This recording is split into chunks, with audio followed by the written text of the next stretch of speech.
और आज फिर एक सरप्राइज़ कि हम बायोमोलिक्यूल से कुछ सीखने जा रहे हैं। क्योंकि अक्सर क्या होता है कि हम केवल कुछ चैप्टर्स को वेटेज देते हैं और biomolecule, polymer, chemistry everyday life, S block, hydrogen, इन चैप्टर्स को हम पढ़ते ही नहीं हैं, जबकि इनमें से एक क्वेश्चन श्योर आता है। तो बायोमोलिक्यूल एक बहुत इंपॉर्टेंट चैप्टर है और हर परीक्षा में, हर कम्पिटिटिव एग्ज़ाम में उसकी मिनिमम एक प्रॉब्लम ज़रूर आती है। मैं ऐसा प्रेडिक्ट करता हूं कि इस बार एनोमर और एपीमर टर्म्स पे प्रॉब्लम बननी चाहिए। ये नाम अपन ने सुने हैं, एनोमर क्या होता है, एपीमर क्या होता है, हम इनको रटते रहते हैं, या मुझे कोई स्ट्रक्चर दिया हुआ हो तो मैं उनके बीच में रिलेशनशिप कैसे बताऊं, मैं वो सिखाने जा रहा हूं। तो सबसे पहले बच्चों में एपीमर का मीनिंग बता रहा हूँ। हिंदी में भी एपीमर ही बोलते हैं। ध्यान रहे, डेफिनेशन ये है कि ऐसे स्टीरियो आइसोमर जो केवल एक किरेल कार्बन पे कॉन्फ़िगरेशन में डिफर होते हैं, ऐसे स्टीरियो आइसोमर्स को हम एपीमर बोलते हैं। मैं इसका एग्जाम्पल लेता हूँ, लेकिन ध्यान रहे ये एग्जाम्पल्स या ये जो टर्म है एपीमर, ये कार्बोहाइड्रेट के केस में ही बोलनी है। यदि फॉर्मूला कार्बोहाइड्रेट का नहीं है तो एपीमर टर्म यूज़ नहीं लेना है। तो ध्यान रहे, मैं ऐसा भी बोल सकता हूँ कि ऐसे कार्बोहाइड्रेट्स जो केवल एक किरेल कार्बन पर कॉन्फ़िगरेशन में डिफरेंस रखते हैं क्या कहलाते हैं, एपीमर कहलाते हैं। समझना मेरी बात। मैंने क्या किया, ग्लूकोज लिखा मान लो। हम सबको पता है C6H12O6 ग्लूकोज है, लेकिन इससे काम नहीं चलने वाला, हमें स्ट्रक्चर पता होना चाहिए। ये लीजिए, ये ग्लूकोज का स्ट्रक्चर लिख दिया है मैंने। ये एल्डिहाइड फंक्शन ग्रुप है और याद करने लायक बात यह है कि ग्लूकोज में थर्ड कार्बन का OH लेफ्ट में होता है, बाकी सारे राइट में होते हैं। ये मैंने डी ग्लूकोज लिखा है बच्चों, ये लो। C6H12O6 ही मैनोज का मॉलिक्यूलर फार्मूला है और मैंने इस तरफ मैनोज लिख दिया। उसमें भी 4 किरेल कार्बन है, लेकिन ध्यान रखने लायक बात यह है कि उसमें सेकंड और थर्ड दोनों कार्बनों के OH लेफ्ट में है, बाकी सारा का सारा मामला राइट में चलेगा। ये लीजिए, ये मैंने डी मैनोज लिखा है, नाम है इस कार्बोहाइड्रेट का डी मैनोज। एक और लिख देता हूं, हालांकि कार्बोहाइड्रेट बहुत सारे हैं, लेकिन अपन इन फार्मूलों से इस बात को सीख पाएंगे। मैंने थर्ड और फोर्थ कार्बन का OH लेफ्ट में लिख दिया है और बाकी राइट में है, और ये फार्मूला डी गैलेक्टोज का है। तीनों के तीनों C6H12O6 हैं, मतलब मॉलिक्यूलर फार्मूला सेम है, लेकिन आप देख रहे हैं इनके स्ट्रक्चरल फार्मूले में या ओरिएंटेशन में डिफरेंस आ रहा है, ग्रुप्स के अटैचमेंट में डिफरेंस आ रहा है। इसका मतलब ये स्टीरियो आइसोमर तो हैं। अब स्टीरियो आइसोमर में क्या है वो सिखाने जा रहा हूं, ढंग से समझना। देखिए, ग्लूकोज और मैनोज में रिलेशनशिप बताना चाहता हूं। सेकंड कार्बन का OH इसमें राइट में है, जबकि इसमें सेकंड कार्बन का OH लेफ्ट में आ गया है, और बाकी नीचे का सेगमेंट बिल्कुल सेम चल रहा है। इसका मतलब इन दोनों फार्मूलों में C2 कार्बन सेकंड कार्बन पर कॉन्फ़िगरेशन में डिफरेंस है। सिर्फ एक किरेल कार्बन पे कॉन्फ़िगरेशन में डिफरेंस आया है, इसलिए पता है क्या बोलते हैं, ग्लूकोज और mannose are C2 epimer. C2 word क्यों आया, क्योंकि सेकंड कार्बन पे कॉन्फ़िगरेशन में डिफरेंस आया है। मेरा पॉइंट पकड़ में आ गया होगा। यहां देखो, इन दोनों में ग्लूकोज और गैलेक्टोज में आप देखिए कि ये मामला यहां तक सेम चल रहा है। सिर्फ चौथे कार्बन पे इसमें OH लेफ्ट में, इसमें राइट में है, बाकी नीचे सेम है, फिर नीचे सेम है। इसका मतलब ग्लूकोज और गैलेक्टोज C4 कार्बन पे कॉन्फ़िगरेशन में डिफरेंस रखते हैं, इसलिए ग्लूकोज और मैनोज के पेयर को गलत बोल रहा हूं, ग्लूकोज और गैलेक्टोज के पेयर को C4 एपीमर बोलते हैं। तो दो जबरदस्त एग्जाम्पल आए, glucose and mannose are C2 epimer, but glucose and galactose are C4 epimer. कितना आसान था ये पॉइंट। अब एक जोरदार सी बात और सीखो। कोई मुझे पूछ ले कि मैनोज में और गैलेक्टोज में क्या रिलेशनशिप है, ये रटना नहीं होता, ये सिर्फ समझना और सीखना होता है। अब आप देखो, इसमें सेकंड कार्बन का OH लेफ्ट में है, जबकि इसमें सेकंड कार्बन का OH राइट में है। इसमें फोर्थ कार्बन का OH राइट में है, जबकि इसमें फोर्थ कार्बन का OH लेफ्ट में आ गया। इसका मतलब ये हुआ कि इन दो फार्मूलों में एक से ज्यादा किरेल कार्बन्स पे कॉन्फ़िगरेशन में डिफरेंस आ रहा है। इसका मतलब ये एपीमर नहीं है। इनको केवल डायस्टीरियोमर बोलना है, विवरिम समावी बोलते हैं हिंदी में। इसका मतलब क्या निकला कि एपीमर केवल ऐसे कार्बोहाइड्रेट के पेयर को बोलना है जिनका मॉलिक्यूलर फॉर्मूला सेम है, लेकिन केवल एक केरेल कार्बन पे कॉन्फ़िगरेशन में डिफरेंस आ रहा है, उस पेयर को एपीमर बोला जाता है। मेरा ये पॉइंट पकड़ में आ गया हो। फिर आपने देखा कि कुछ केसेस में अपन इनको डायस्टीरियोमर भी बोल रहे हैं। मैं ऐसा भी बोल सकता हूं कि ग्लूकोज और मैनोज केवल एक केरेल कार्बन पे कॉन्फ़िगरेशन में डिफरेंस रखते हैं, ये epimer as well as dia हैं।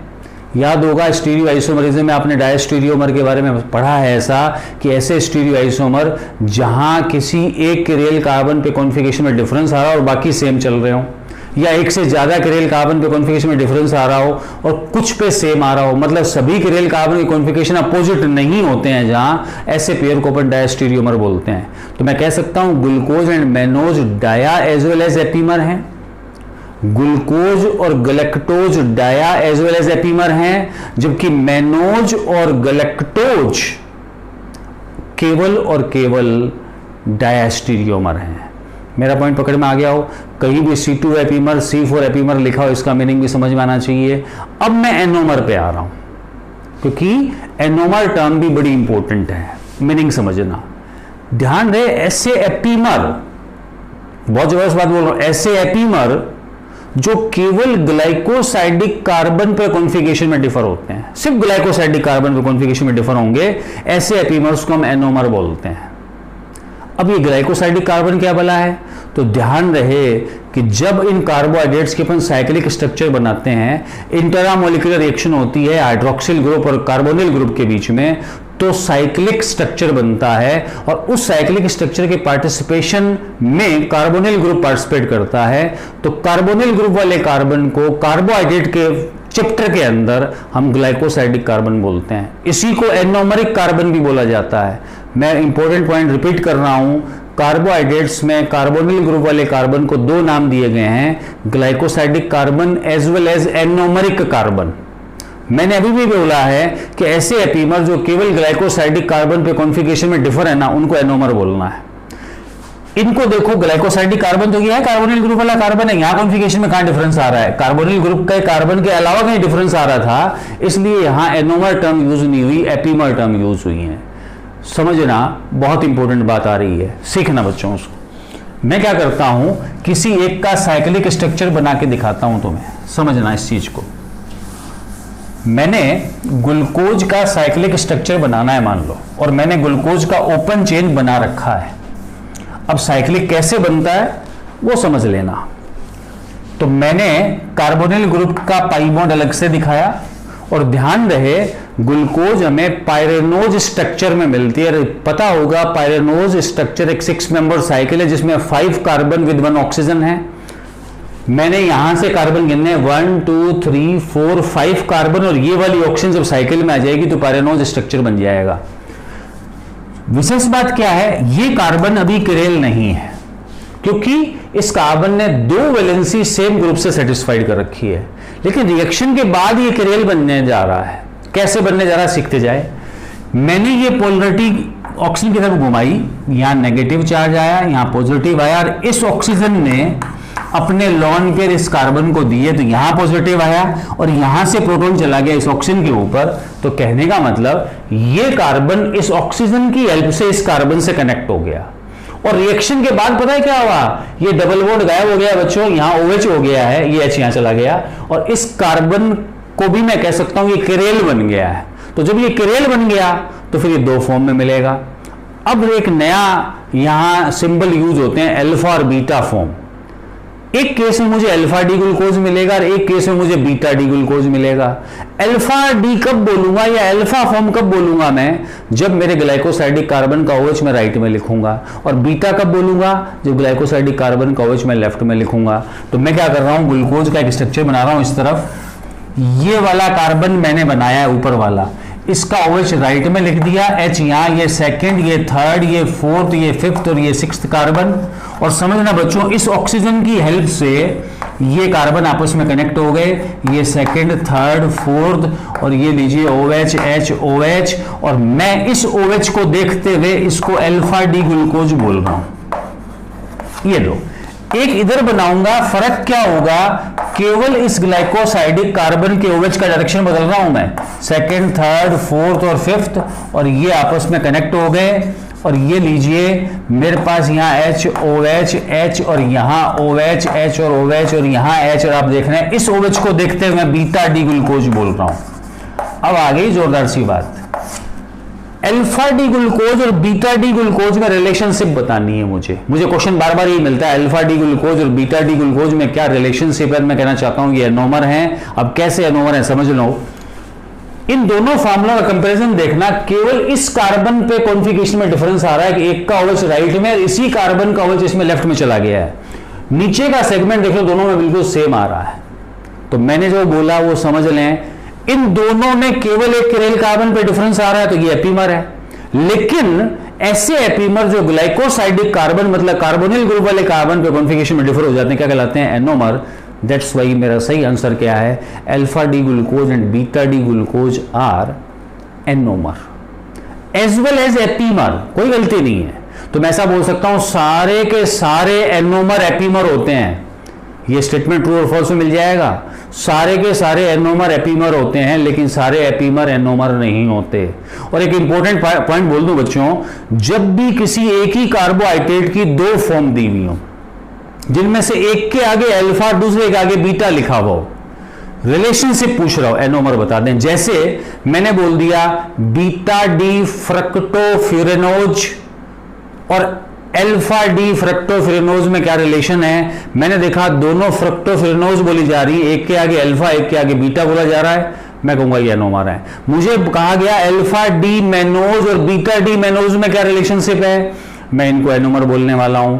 मेरे ख्याल में एनोमर मीनिंग समझ में आ गया हो।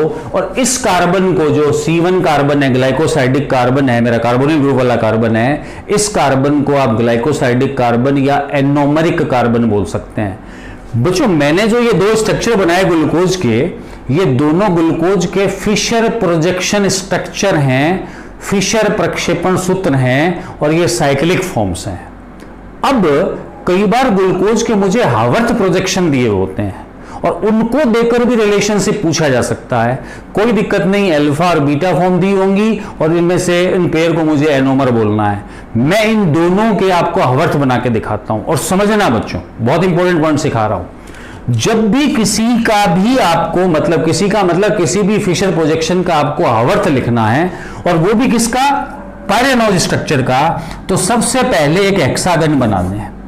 ये लो हेक्सागन बना लिया मैं, और उसके राइट हैंड साइड को, जो नहीं राइट हैंड साइड, मेरी आदत है मैं राइट हैंड साइड के अपर कॉर्नर पे ऑक्सीजन लिख देता हूं। ये वाली ऑक्सीजन यहां आ गई है बच्चों, और इसने क्या किया, फर्स्ट और फिफ्थ कार्बन को कनेक्ट किया, इधर फर्स्ट इधर फिफ्थ। तो इसके एक तरफ पहला कार्बन है और दूसरी तरफ पांचवा कार्बन है। अब देखो इस स्ट्रक्चर को मैं आवर्त में जब लिखता हूं तो मैंने कुछ पॉइंट बना रखे हैं, वो समझना, याद नहीं होता, सीखना पड़ेगा। ग्लाइकोसाइडिक कार्बन इस कार्बन से जुड़ा है, ग्लाइकोसाइडिक कार्बन जिस कार्बन से कनेक्ट होता है उससे ठीक पहले तक, जस्ट पहले तक जो लेफ्ट में ग्रुप आते हैं ना, उनको इस रिंग के अबव दी प्लेन लिखना, अबव द रिंग लिखना है। और इन्हीं कार्बनों के राइट हैंड साइड आने वाले ग्रुप को बिलो द रिंग लिखना है।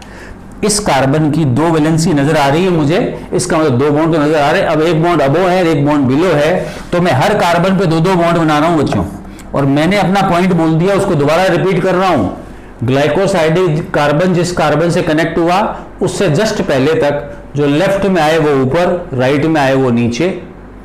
ये लो, इस कार्बन का OH राइट में है तो लेफ्ट में तो ऊपर आ जाएगा, ये H नीचे, ये H और OH, ये OH और H जो लेफ्ट में ऊपर, फिर H और OH। अब एक इंपॉर्टेंट पॉइंट बोल रहा हूं, यदि साइक्लिक स्ट्रक्चर में लास्ट में CH2OH बच रहा हो, हमेशा उसको अबव द रिंग लिखें। लास्ट में CH2OH बच रहा है उसको ऊपर लिख दिया और इस कार्बन का H नीचे की तरफ लिख दिया। इस तरह से पॉइंट बुक्स में नहीं लिखे हैं, मैं फिर बता रहा हूं, ये पॉइंट यूज लेकर आंसर बनाना स्टार्ट करें। मैंने बीटा डी ग्लूकोज का आवर्त बना दिया है बच्चों, बराबर में क्या करता हूं, मैं यहां अल्फा डी ग्लूकोज का आवर्त बनाता हूं। सारे पॉइंट वही तो हैं, फर्क क्या है, केवल पहले कार्बन का OH इसमें लेफ्ट में था तो वहां राइट में है, राइट में तो कहां हो जाएगा, नीचे की तरफ, तो OH नीचे H ऊपर हो गया, बाकी तो एज इट इज मामला है। और अब आप देखो कि जब मुझे ये दो स्ट्रक्चर मिलते हैं ना, मान लो बराबर में लिखे हुए, और इनमें रिलेशनशिप पूछी जाती है, तो मुझे पता लग गया कि इस कार्बन पे कॉन्फ़िगरेशन में डिफरेंस आ रहा है, बाकी पीछे मामला बिल्कुल सेम आ रहा है। इसलिए इन दोनों के पेयर को हम क्या बोलते हैं, एनोमर बोलते हैं। ये लो एनोमर। और जोरदार सी बात है कि जो C1 कार्बन है ना बच्चों, इसको बोलते हैं एनोमरिक कार्बन। ये एनोमरिक कार्बन कहलाता है। ये कार्बन भी एनोमरिक कार्बन है, मतलब ग्लाइकोसाइडिक कार्बन का दूसरा नाम एनोमरिक कार्बन है। अब कोई बच्चा सोचेगा कि सर मुझे तो ये स्ट्रक्चर दे दिया किसी ने, मुझे क्या मालूम पड़ेगा एनोमरिक कार्बन कौन सा है। तो एक बात सीखने वाली है, इस ऑक्सीजन से जो डायरेक्टली कनेक्ट दो कार्बन है, उनमें से एक ही तो कार्बन एनोमरिक होगा, उनमें से एक ही तो कार्बन कार्बोनिल ग्रुप वाला होगा। तरीका सीखना बच्चों, स्ट्रक्चर दिया हुआ है, एनोमरिक कार्बन को पकड़ना है, तो इस ऑक्सीजन के या तो लेफ्ट वाला या राइट वाला कार्बन ही एनोमरिक होगा। लेकिन आपने क्या पाया कि जब साइक्लिक स्ट्रक्चर बनती है तो एनोमरिक कार्बन पे OH भी आता है। इसका मतलब ऑक्सीजन से जो कार्बन जुड़ा है डायरेक्टली, ऑक्सीजन से ये कार्बन जुड़ा है और ये कार्बन जुड़ा है, इस कार्बन पे कहीं भी डायरेक्टली OH नहीं, देखो H और CH2OH है, ये OH तो इस कार्बन पे लगा हुआ है, इसमें कहां लगा हुआ है, जबकि इस कार्बन पे OH लगा हुआ, मतलब ये वाला कार्बन ग्लाइकोसाइडिक कार्बन है। इसी तरह इस स्ट्रक्चर में ये वाला कार्बन ग्लाइकोसाइडिक कार्बन है, और ग्लाइकोसाइडिक कार्बन पे OH का डायरेक्शन देख लो, एक में नीचे और एक में ऊपर है, और एक अल्फा फॉर्म और एक बीटा फॉर्म है। तो मैं फिर कहूंगा अल्फा और बीटा फॉर्म एक ही कंपाउंड की दी हुई हों, उनके पेयर को एनोमर बोलना है। और एपीमर और एनोमर क्लियर हो गया होगा। उम्मीद करते हैं अपन कि ये बात इस साल एग्जाम में आनी चाहिए बच्चों, और आपको आनी चाहिए। कॉन्फिडेंट होकर पेपर देने जाना है और उस पेपर को फोड़ना है, और ध्यान रहे नेक्स्ट वीडियो के लिए तैयार रहना है। Okay, thank you.